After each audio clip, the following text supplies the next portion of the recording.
Assalamualaikum warahmatullahi wabarakatuh. Alhamdulillahirabbil alamin. Nahmaduhu wa nasta'inuhu wa nastaghfiruh. Wa na'udzu billahi min syururi anfusina wa sayyiati a'malina. May yahdihillahu fala mudilla lahu wa may yudlil fala hadiyalah. Asyhadu an la ilaha illallah wahdahu la syarikalah. Wa asyhadu anna Muhammadan abduhu wa rasuluhu alladzi la nabiyya ba'dah. Allahumma shalli wa sallim wa barik ala sayyidina Muhammadin wa ala alihi wa sahbihi ajmain. Teman-teman yang dirahmati Allah Subhanahu wa taala, terima kasih banyak untuk semua yang udah ngebela-belain datang untuk kajian kita pada malam ini, sharing night kita. Yang insya Allah kita akan bahas satu hal yang bikin Nabi beruban.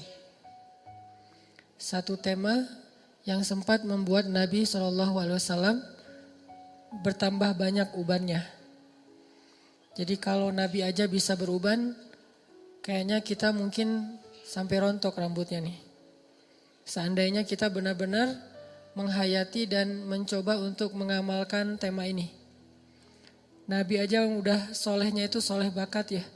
Solehnya tuh gift, saking solehnya. Itu sampai beruban mikirin tema ini. Apalagi kita yang mungkin solehnya udah effortnya luar biasa tapi masih hasilnya biasa-biasa aja. Dengan ujian dan fitnah di zaman kita jauh lebih bertubi-tubi. Kalau kata Nabi tentang zaman kita itu seperti potongan-potongan malam. Makin lama makin nambah fitnahnya, bukan makin berkurang. Ujiannya makin bertambah, bukan makin berkurang. Sehingga tema malam ini adalah tema yang sebetulnya serius. Walaupun tidak harus kaku, tapi tema yang penting. Bisa dibilang Islam itu cuma ada dua. Syahadat, istiqomah, udah itu aja. Kalau kita mau nanya Islam itu apa secara umum, garis besar dari Islam itu cuma dua. Pertama syahadat. Syahadat itu kalau kita terjemahkan dalam konteks kita yang udah muslim, berarti taubat atau hijrah, itu semuanya masuk dalam bab yang sama. Kalau non muslim berarti syahadat masuk Islam. Kalau yang udah muslim berarti taubat atau berhijrah dalam makna yang lebih luas. Berarti Islam itu cuma hijrah sama istiqomah. Kalau kita benar-benar bisa ngejalanin dua tema ini udah cukup buat kita. Kalau dalam bahasa surat Ali Imran tuh, ya ayyuhalladzina amanu ittaqullaha haqqa tuqatih wa la tamutunna illa wa antum muslimun. Cuma dua itu. Ittaqullaha haqqa tuqatih wa la tamutunna illa wa antum muslimun. Belajar taat kepada Allah dan jangan berubah lagi sampai mati. Belajar untuk mencari ridha Allah dan jangan lagi berpaling sampai akhir hayat, last breath gitu, sampai nafas terakhir kita. Belajar untuk memprioritaskan Allah dan jangan lagi mengganda dengan yang lain sampai akhir hayat kita. Kalau kita bisa kayak gini, maka kita menjadi orang-orang yang muflihun, orang yang beruntung. Cuman dua itu doang tuh Islam. Kalau kita sederhanakan. Tapi kalau kita breakdown, ketaatan itu kan macam-macam ya. Ada ketaatan dalam bentuk belief, yaitu iman. Siapa yang paling kita yakini? Ada ketaatan dalam bentuk ritual, ibadah. Gimana ibadah sholat kita terutama 5 waktu. Kemudian ketaatan dalam bentuk sosial. Seperti apa akhlak kita, seberapa besar manfaat kita bagi orang lain. Ini kalau kita breakdown kalimat taat. Nah kalau kita udah belajar taat, maka coba fokus kayak gitu aja sampai akhir hayat. Itu udah gak akan ada lagi yang membuat kita khawatir tentang masa depan kita nanti di akhirat. Allah pasti benar-benar menjamin kita min ahlil jannah, termasuk ahli surga. Makanya tema Islam itu sebetulnya cuma dua teman-teman. Syahadat, taubat, hijrah itu satu tema. Yang kedua adalah istiqomah atau dawam. Istiqomah atau dawam. Karena dua istilah ini sering agak-agak samar di kita. Kadang dawam disebut istiqomah, kadang istiqomah disebut dawam. Tapi gak usah terlalu dipermasalahin, udah aja digabung. Istiqomah dan dawam. Nah malam ini kita akan bahas bab ini. Bab tentang gimana setelah kita berhijrah kita bisa kayak gini itu sampai akhir hayat. Setelah kita bertekad pengen berubah kita itu sampai akhir hayat. Setelah kita bertekad pengen berhijab kita itu sampai akhir hayat. Setelah kita bertekad pengen memprioritaskan Allah, prioritas Allah itu sampai akhir hayat kita. Dalam masalah apapun, sesulit apapun kehidupan kita. Kita pengen belajar itu, satu tema yang kata Nabi telah membuat rambutku beruban. Jadi ada sahabat ngelihat Nabi, kenapa ya Nabi akhir-akhir ini kok rambutnya lebih banyak beruban. Cepat gitu, yang sebelumnya gak kayak gitu, sekarang lebih cepat, kayak banyak masalah. Kata Nabi apa? Syayyabatni, telah menjadikan aku beruban, suratu Hud wa ikhwatuha. Telah menjadikan aku beruban, surat Hud dan ayat-ayat yang ada di dalamnya. Salah satu ayat di dalam surat Hud yang membuat Nabi cepat beruban itu adalah ayat istiqomah. Coba kita buka surat Hud. Surat ke-11 ayat 112. Ini salah satu ayat yang bikin Nabi cepat beruban. Surat ke-11 ayat 112.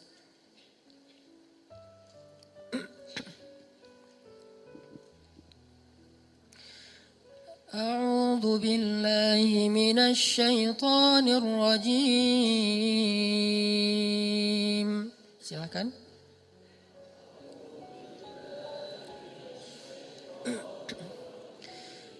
Bismillahirrahmanirrahim.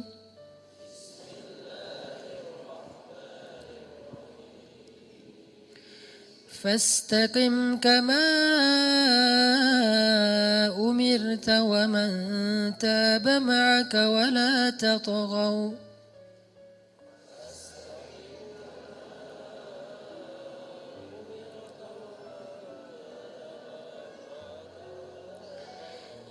Innahu bima ta'maluna basir.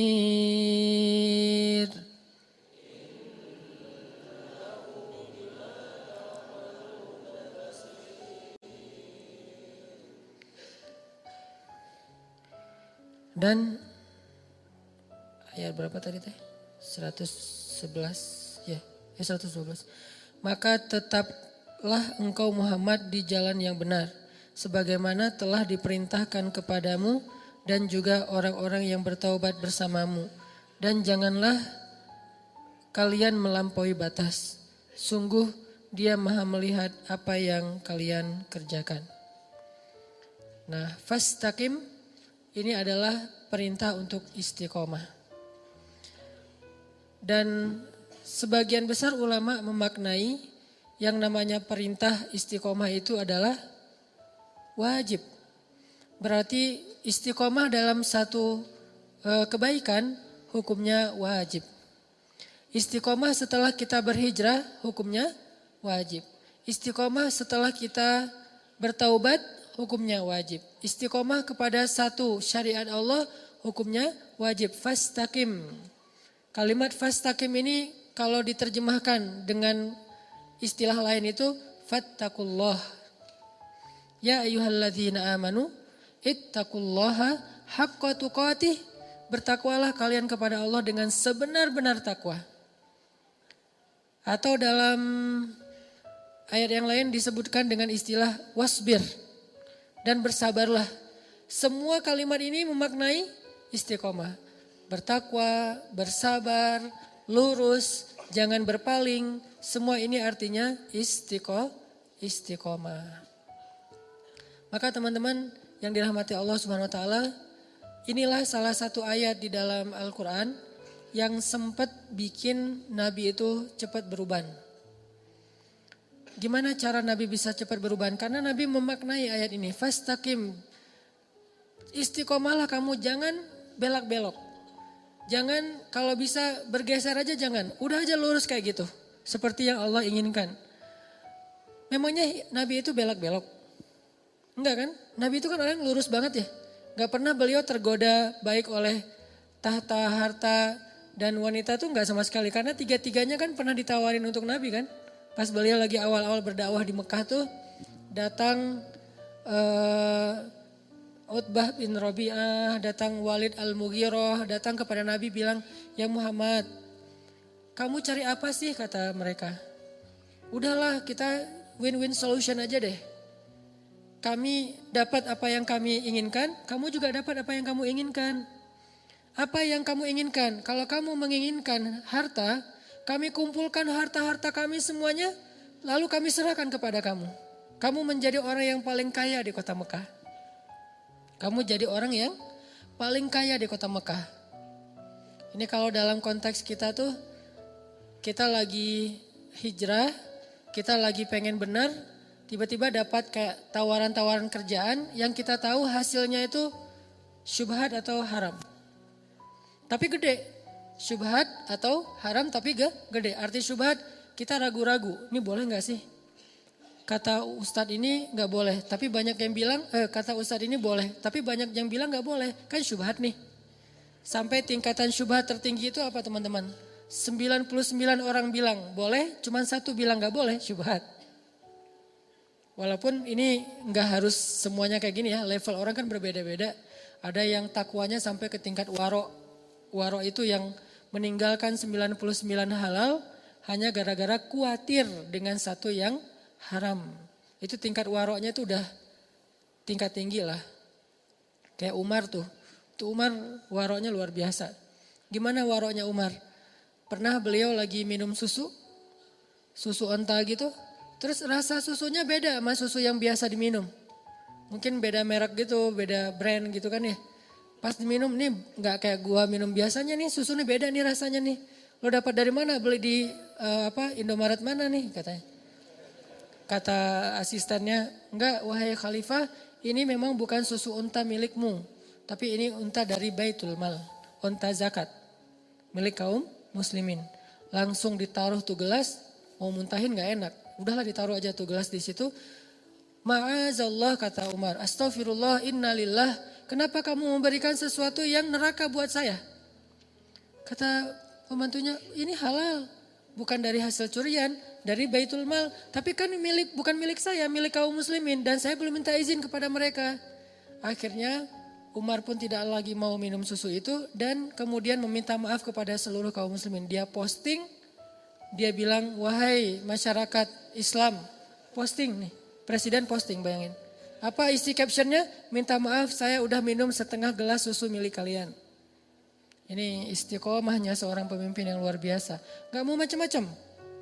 Kalau yang bukan milik dia gak mau dia sama sekali. 1 tetes aja gak mau. Kenapa? 1 tetes itu sama dengan 1 tetes api neraka. 1 tetes api neraka kan cukup melelehkan ubun-ubun ya.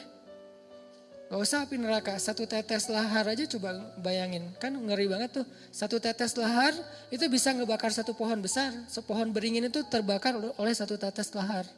Taruh aja di bawah, di akarnya, kebakar sampai ke atas. Gimana 1 tetes neraka? Melelehkan ubun-ubun sampai ke ujung kaki. Gak mau udah 1 tetes pun. Terus kasus yang lain. Punten Qurannya ditaruh di sini. Kasus yang lain tuh Umar lagi jalan ke pasar. Terus tiba-tiba ngelihat ada banyak onta. Ada 1 onta di antara sekian banyak onta yang lebih gemuk sendiri dibandingkan yang lain. Dia gemuk sendiri nih onta nih. Akhirnya Umar nanya, "Itu onta punya siapa kok bisa gemuk sendiri?" Kata orang-orang, "Milik anakmu ya Amirul Mukminin." "Anakku yang mana?" "Abdullah bin Umar." "Panggil Abdullah sini." Panggil. "Ada apa ayah?" "Abdullah, kenapa onta kamu gemuk sendiri dibandingkan onta yang lain?" "Ya, saya nggak tahu.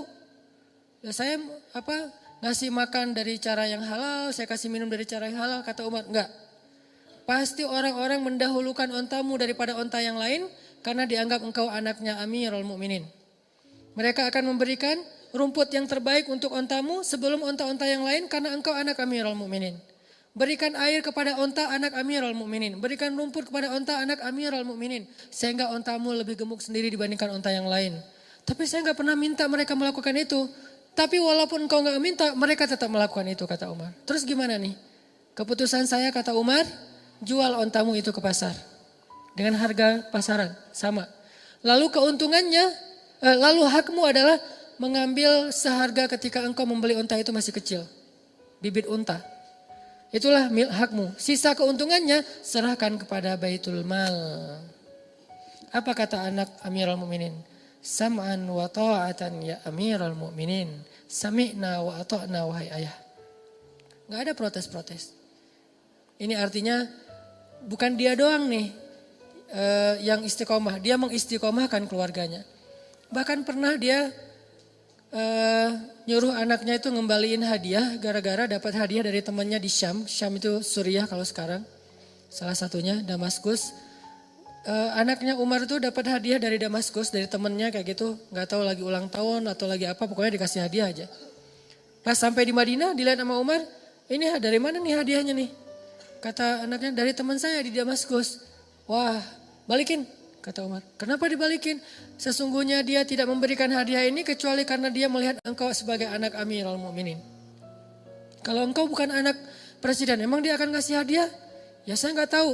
Maka dari itu kembalikan, yang bukan hak kita dibalikin. Saking luar biasanya istiqomah. Dan Nabi pernah diuji dengan yang kayak gini nih. Diteladani oleh Abu Bakar, diteladani oleh Umar. Teladan Abu Bakar apa? Ketika Abu Bakar hidup bersama seorang perempuan yang menikahi 3 laki-laki ahli surga tiga-tiganya. Siapa namanya? Asma bintu Umais. Cewek yang punya 3 suami, tiga-tiganya ahli surga. Bukan poliandri ya. Dia nikah, terus suaminya meninggal, nikah lagi, suaminya meninggal, nikah lagi, suaminya meninggal. 3 kali nikah. Dan 3 kalinya, tiga-tiganya itu ahli surga. Suami pertama Ja'far, Nabi menyebutnya Tayyar. Seorang laki-laki yang punya sayap di surga, itu Ja'far. Nanti kalau teman-teman masuk surga ngelihat ada yang terbang-terbang, itu Ja'far namanya. Jangan foto, ini siapa sih? Jangan, udah ketahuan Ja'far. Gak tahu, gak pernah ikut talim ya. Ja'far namanya kalau yang punya sayap di surga. Kedua suaminya Abu Bakar. Udah dijamin surga dalam banyak hadis. Yang ketiga suaminya Ali bin Abi Thalib. Jadi 3 kali nikah, tiga-tiganya punya anak. Dan 3 suaminya itu adalah min ahlil jannah. Mubasysyirina bil jannah. Orang yang dijamin masuk surga. Nah di masa Asma jadi istrinya Abu Bakar. Jadi Asma ini bisa dibilang satu-satunya perempuan yang pernah jadi ibu negara 2 kali. Pas istri Abu Bakar sama pas jadi istri Ali. 2 kali jadi ibu negara. Dan dia ibu negara pertama dalam Islam. Asma bintu Umais. Nah pas masa dengan Abu Bakar kan pedagang kain aslinya. Terus sejak dia jadi khalifah dia udah gak ngurus dagangannya. Sampai lama-lama habis aja bangkrut.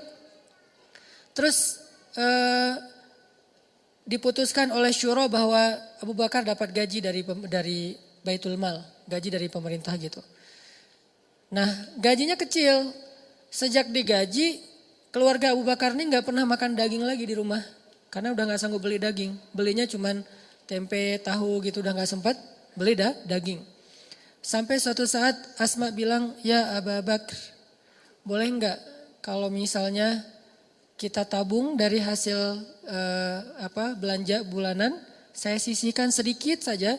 Nanti setelah beberapa lama kalau udah cukup, saya pengen beli daging sesekali. 1/4 kilo juga gak apa-apa, yang penting makan daging. Udah lama banget kita gak makan daging. Kata Abu Bakar, coba aja kalau bisa disisihin setiap hari sama Asma. Yang harusnya beli misalnya makan telur 1 orang 1 butir, sekarang 1 butir bagi 4 gitu telurnya teh. Telur rebus bagi 4. Terus juga kalau roti 1 orang 1, sekarang 1 orang 1 roti ber-3 atau 1 roti seharian dicicil makannya. Diirit banget sama Asma. Sampai setelah beberapa lama akhirnya tabungan Asma ini bisa untuk beli daging sedikit. Dia bilang kepada Abu Bakar, ya Abu Bakar ini udah dapat nih bisa beli daging. Boleh saya pakai untuk beli daging? Berapa wahai Asma? Disebutkan angkanya. Lalu Abu Bakar mengatakan, wahai Asma berarti gaji saya selama ini lebih ya? Lebih dari kebutuhan kita? Rela enggak jika kita berikan kembali gaji yang sisa ini kepada Baitul Mal dan mulai bulan depan gaji saya dikurangin sebagaimana yang kamu bisa menyisihkannya. Apa kata Asma? Sam'an wa ta'atan. Solehnya orang dulu tuh. Sam'an wa ta'atan, sami'na wa ata'na. Enggak ada protes, enggak minta cerai, enggak posting, enggak. Kan ada yang curhat lewat medsos gitu kan ya, posting, suami kok gini-gini amat, sok soleh lah, ahli sok suci segala macam. Enggak, sam'an wa ta'atan kepada suaminya. Diajak susah, sesusah-susahnya sam'an wa ta'atan. Makanya emang pantas sih kalau Asma itu punya suami tiga-tiganya ahli surga. Karena emang gak enak jadi suami ahli surga. Pastinya akan banyak diajak susah. Walaupun ada juga ahli surga yang senang. Kayak Abdurrahman bin Auf, Utsman bin Affan. Itu kan ahli surga yang senang ya. Cuman kan gak bisa milih. Saya mah gak mau sama Abu Bakar, maunya sama Utsman gitu. Takdir lah ya. Ada yang takdirnya kayak anak Nabi nikahnya sama Utsman. Ada anak Nabi nikahnya sama Ali. Dua-duanya ahli surga. Utsman ahli surga, Ali ahli surga. Dan dua-duanya solehah. Yang istri Utsman bersyukur, yang istri Ali bersabar. Mukmin. Kalau kita kan ngebandingin, kenapa ya nggak saya aja sama Utsman? Coba ya kalau suami saya kayak Utsman, kamu sih malas kerja, kamu sih terlalu jujur, kamu sih apa segala macam. Mulailah menggoyahkan keistiqomahan pasangannya. Nah ini artinya teman-teman, Abu Bakar tuh kayak gitu istiqomah. Sampai pernah Abu Bakar makan makanan kayak daging gitu. Ada yang hadiahin kayak kornet. Terus dimakan sama Abu Bakar. Udah makan setengah. Ditanya sama Abu Bakar, nih enak banget nih kornetnya dapat dari mana? Dari non muslim yang dia bukan ahlul kitab. Yang dia itu nyembelih hewan bukan dengan nama Allah. Ibaratnya kita produk yang gak ada label halal. Udah makan setengah baru ketahuan, ini gak ada label halalnya, dari mana nih? Impor. Wah bahaya nih. Akhirnya apa yang dilakukan Abu Bakar? Dia ambil kayu kecil, dia masukkan ke mulut. Supaya dia muntah. Pas sudah muntah dia lihatin ada daging gak? Wah kurang nih, digini-gini lagi. Sampai pingsan. Abu Bakar. Jadi kalau kita mau gaya-gayaan depan Abu Bakar, kenapa Nabi sampai bilang iman Abu Bakar itu lebih berat daripada iman semua umat Islam? Kayak gitu tuh salah satu adegannya tuh. Sampai digini-gini. Kenapa? Istiqomah. Gak mau makan satu biji sawi pun atau biji beras pun, satu butir beras pun yang bukan haknya atau yang tidak halal. Bisa gak kita istiqomah ketika kita lagi jalan-jalan ke luar negeri? Gitu aja. Hal sepele kan? Ke Singapura. Alhamdulillah sekarang tuh halal food tuh udah jadi tren baru sekarang. Kayak di Jepang tuh sekarang menjelang Olimpiade. Jepang mempersiapkan banyak halal food spot gitu, halal food corner. Jadi di mall-mall tuh selalu ada kayak ini bagian ini halal food dan makanannya tetap makanan Jepang yang itu kayak gitu-gituan, udon apa gitu tapi halal. Tapi dulu beberapa tahun yang lalu kata teman-teman di sana cari halal food itu susah banget. Kalau nggak benar-benar masak sendiri nggak akan bisa dapat makanan di luar yang halal. Ke Hong Kong, ke New Zealand misalnya kemana. Itu kalau kita nggak kuat untuk benar-benar berazam, saya nggak akan makan kecuali yang halal. Walaupun akhirnya agak-agak emang nggak nyaman sih. Harus masak sendiri atau dimasakin teman. Atau mungkin carinya di pasar itu nyari dulu kemana yang ada kebab Turki baru dimakan. Atau yang makanan India. Itu juga nyarinya susah. Kadang-kadang bosan pengen makanan-makanan yang fast food misalnya. Yang ala-ala di luar kan mungkin rasanya beda sama di Indonesia nih. Sama-sama fast food. Pengen ngerasain nih fast food yang di luar kayak gimana. Gak boleh. Ini namanya istiqomah. Kalau bisa kayak gini aja nih. Udah dijamin masuk surga. Baru bab makanan yang bukan dalam keadaan lapar banget loh ya. Makanan yang sebetulnya masih banyak pilihan. Itu aja kadang-kadang kita udah ujian kan, udah PR nih. Udahlah gak usah terlalu fanatik abang jadi orang. Kadang-kadang setan ngebisikin gak apa-apa nanti tinggal taubat. Kan suka gitu ya. Udah aja sekarang mah nanti tinggal taubat. Sesekali lah gitu. Nah ini kadang-kadang bikin kita agak-agak lemah. Disitulah PR kita nih. Mujahadah kita, usaha kita tuh, effort kita di situ.